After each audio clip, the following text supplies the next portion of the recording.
예, 안녕하십니까. 닥결입니다. 26년 3월 2일이고요. 원래 오늘 첫 장이 시작됐어야 되는데, 아, 대체 공휴일이요? 저 그건지도 잘 몰랐어요. 어저께 알았습니다. 근데 이슈가 하나 터졌죠? 친해 만에 하다가 드디어 쳐버렸습니다. 음, 이 상황에서 이제 제일 걱정되는 건 이제 내일이 어떻게 출발을 하고 시작이 될 것이냐. 저 또한 매우 궁금합니다. 제가 그 어려운 용어랑 그 복잡한 숫자를 빼고 그냥 간단하고 쉽게 설명을 드리겠습니다. 당연히, 내일 뭐 하락으로 출발을 하겠죠. 그죠? 예, 물론, 오늘 중에 이란이 항복을 했다. 뭐 이런 만큼의 큰 뉴스가 있다면 또 다르겠지만, 어쨌든 그 하락이 지속이 되느냐, 회복 속도가 어떨 것이냐, 뭐 하루 이틀 갈 거냐, 아니면 장기로 갈 거냐, 이제 이게 문제가 되는 겁니다. 결론만 말씀드리자면, 일단 우리나라는요, 그 중동 전쟁이 단기성 악재였어요. 과거사, 지금까지요. 다만 이제 이란 그 땅덩이 옆에 석유 백길이 있는데 그 백길이 막히면 삥 돌아가야 합니다. 그러면 뭐 석유 운송비가 비싸지겠죠? 예, 당연히 석유값이 비싸질 것이고요. 물가가 뭐 석유값이 올라가면 물가가 상승이 되겠죠. 예, 물가 상승은 기업에겐 쥐약이고요. 당연히 주가는 하락할 것이니 매도세가 많아져서 이제 언능 팔자 팔자 뭐 이렇게 된다는 거예요. 거기다가 아, 여기 그동안에 그 외국인들 요 꼬라지를 딱 보면 그죠? 보이시죠? 여기 보시면 매도세가 계속 이어졌었어요. 이렇게 쭉 그죠? 상당히 많이였었습니다. 한 2주 가까이를 겁나 팔았어요. 근데 중요한 거 여기 보면 전쟁 나기 직전에 무려 7조를 던져 버렸습니다. 7조를. 이제 이것 때문에 이제 걱정이 많으신 거예요. 그죠? 근데 야, 참 이런 상황에서 또 재밌는 게 있어요. 재밌는 게 이게 왜 또 얇게 나오니? 굵게는 안 나오나? 재밌는 게 요때 당시에 음, 이게 보일지 모르겠네. 얇아져서 골드만삭스에서 한국 지수가 7천에서 8천은 갈 것이다 라는 어마무시한 이야기를 합니다. 며칠 전부터 거기다가 뭔 일인지 일본도 우리나라가 8천은 갈 것이다 라고 합니다. 했었습니다. 이제 과거사가 되죠. 거기다가 우리나라의 지금 반도체는 여기 지수 올라가듯이 이런 식으로 무지막지하게 또 올라가고 있었어요. 이거를 이제 어떻게 해석을 해야 될 것이냐가 이제 진짜 문제가 되는 거예요. 예.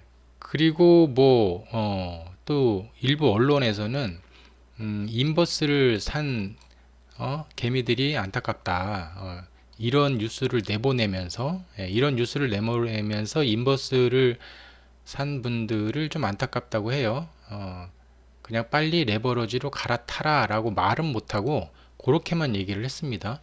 자, 이제 이런 상황들을 보면 이거 한국 주식은 더 갈 것 같은데 그죠? 예. 근데 또 이 꼬라지를 보면 솔직히 겁이 안 날 수 없죠. 요 꼬라지가 그죠? 엄청나게 팔아 제꼈고 전쟁 나기 직전에 7조를 팔았으니까. 자, 이런 거 보면 그동안에 그 단기 악재였던 중동 전쟁에 겁먹고 일단 던지는 게 맞는 것인지 아니면 그 국내에 좋은 이슈로 그 전쟁을 덮고 버티는 게 맞는 것인지 참 문제죠, 그죠? 그래서 저는요 좀 생각을 했는데 제가 가진 정보력을 인정하는 게 우선 아닌가로 결정을 내렸습니다. 음, 제가 아무리 엄청난 정보력을 가지고 있다고 한들 그 내용은 뭐 뉴스, 유튜브, 그리고 뭐 네이버 검색, 그죠? 그리고 제 과거의 데이터를 거기에 얹혀서 해석을 할 뿐이지, 그죠? 그게 거기서, 그 외에는 뭐 다 거기서 거기 아닐까요? 음, 과연 그 큰손들과 저기 위에 계신 그 높으신 분들의 정보력을 제가 이 검색으로 찾을 수 있을까요? 저는 좀 불가능하다고 생각을 합니다. 제가 모으고 모은 그 정보로 그 앞으로의 시나리오를 정해놓고 대응은 할 수 있죠. 하지만 그 데이터로 미리 앞서서 내다 팔거나 매수하거나 이거는 좀 아니지 않나 라는 생각을 했습니다. 지금은 어쨌든 매수도 매도도 할 수 없는 상황임을 인정을 해야 될 것 같습니다. 그리고 뭐 오늘 밤 그 나스닥의 움직임도 좀 보고 내일 큰손들의 돈질도 좀 보고 결정해도 늦지 않다고 저는 생각을 하고요.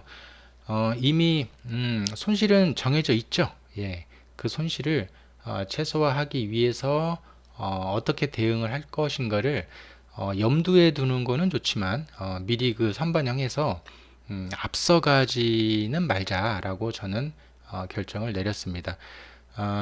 그 일단 그 비트코인은 그 폭락을 했죠. 전쟁 나자마자 폭락을 했다가 제자리로 돌아오는데 아주 짧은 시간에 돌아왔어요. 이때 만약에 미리 비트코인을 내던진 분들은 예, 손실이 클 거예요. 그죠? 이렇듯이요. 어차피 손실은 불가피한 상황이니까 한 발 뒤로 물러서서 그 투자자들의 심장 소리를 좀 들으면서 결정해도 늦지 않는다가 이제 제 소견입니다. 음, 인도의 그 백길이 막히면 미국이 뚫어주는지 얼마나 뚫어주는지 이것도 좀 한번 보고요.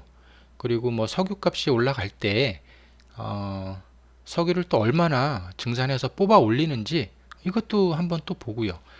뭐 물가가 그 실물에 반영이 되려면 그 백길 막힘이 지속되어야 하는 거니까 이것도 좀 지켜봐도 될 것 같고요. 그래서 저는 내일 오전에 투매가 나올 때 동참을 할 생각은 없고요. 어차피 정해진 손실에서 몇 퍼센트 더 하락을 한들 뭐 거기서 거기라고 생각을 하고 있습니다. 나중에 뭐 시장이 안정화되면 그때 복구하면 되죠. 그리고 2월에 수익 난 것도 있고 하니까 좀 더 차분하게 대처할 생각이고요. 3월에 초반에 얼마나 손실을 볼지는 모르겠지만 그래도 2월에 수익 난 걸로 어느 정도 어, 좀 쌤쌤이 시켜가면서 예, 안전하게 대처를 할 생각입니다. 항상 닭결이는 겁쟁이라 보수적으로 안전하게 대처를 할 생각입니다. 내일 초반에 많이 떨어질 텐데 얼마나 떨어질지 저도 사실은 걱정은 돼요. 이렇게 말씀을 드리면서도 이거 폭락까지 나오면 안 되는데 라는 생각을 하고 그리고 아까 말씀드렸던 국내 이슈 그 좋은 이슈들 세계가 한국을 바라보는 그 모습이 진실이기를 바랄 뿐입니다. 며칠 전부터 뉴스에 내보냈던 이유가 이렇게 팔아먹기 설마 그건 아니겠죠? 그죠? 예. 그러면 우리 언론사들 다 불태워야 돼. 이렇게 매도했던 이유가 전쟁이 날 것을 미리 알고 팔아먹기 위해서 이런 뉴스들을 내보내서 우리 국민들을 만약에 골탕 먹인 요런 뉴스, 요 세 가지 뉴스를 해서 골탕 먹인 거라면 벌 받을 거예요. 제가 4일, 5일 전에 요 뉴스가 나왔을 때 인버스 어쩌고 저쩌고 레버러지 어쩌고 저쩌고 이 뉴스가 나왔을 때 이거 좀 불안한데 찜찜한데 라는 거를 제가 방송을 한 적이 있을 거예요. 그랬는데 바로 하루 이틀 만에 이 뉴스 요 뉴스가 나왔습니다.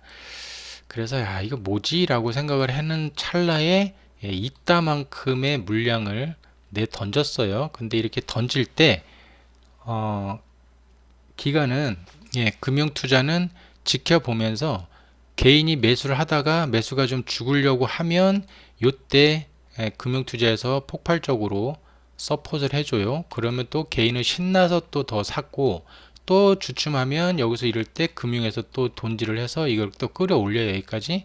그럼 또 개인은 막 질렀죠. 그래가지고 무려 6조가 넘는 이런 어마무시한 아마 역사상 이렇게 된 날이 아마 역사상 없을 거예요. 이런 돈질을 하면서 마무리가 됐는데 과연 이것이 전쟁이 날 것을 미리 알고 던졌던 것인가? 아, 그렇게 나쁜 놈들이고 유수를 한 이 사람들이 그렇게 나쁜 놈들일까? 이렇게까지는 생각을 안 하려고 합니다. 내일 큰 피해 없이 마무리 잘 되시길 바라겠고요. 내일 뵙겠습니다.